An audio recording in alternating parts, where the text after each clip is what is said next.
We're presenting a data in a poster discussion session on Tuesday with data with RICTOR amplification as a potential biomarker for targeted therapy in a subset of patients with lung cancer.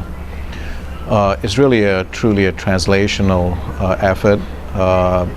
We had a young patient, 18-year-old with non-small cell lung cancer who was never a smoker. And he was diagnosed with lung cancer, was treated with the traditional chemotherapies, and had a progressive disease. When we are trying to understand why he developed lung cancer, trying to look at different markers, we did a next-gen sequencing and find out that he had a RICTOR amplification. So RICTOR is an oncogene which is downstream to mTOR pathway. And it's an important protein that complex with mTOR2 and send the signal downstreams. So RICTOR amplification have been implicated in other cancers, including glioblastoma, as potentially oncogenic in cell lines, and has never been described in patients with lung cancer. What our abstract is presenting is that we look at two large data sets. One is from Cancer Genomic Atlas Project from NCI. We want to look at what the incidence of RICTOR amplification in lung cancer patients, and we found out that about 7 to 8% of non-small cell lung cancer has RICTOR amplification. We also collaborate with our colleagues from Foundation Medicine and look at the database with the next-gen sequencing in patients with lung cancer, and found out that about, again, 7 to 8% of non-small cell lung cancer patients has a RICTOR amplification.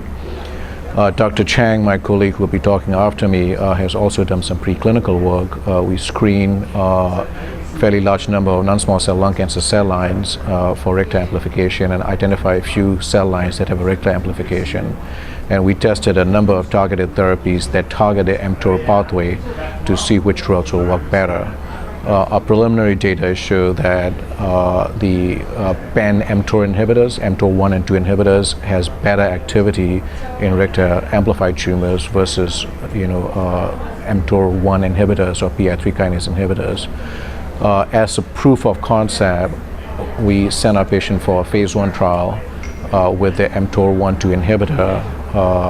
And the patient now had a stable disease after having a progressive disease. He now has a stable disease for over about 11 to 12 months, and he's continuing on the drug.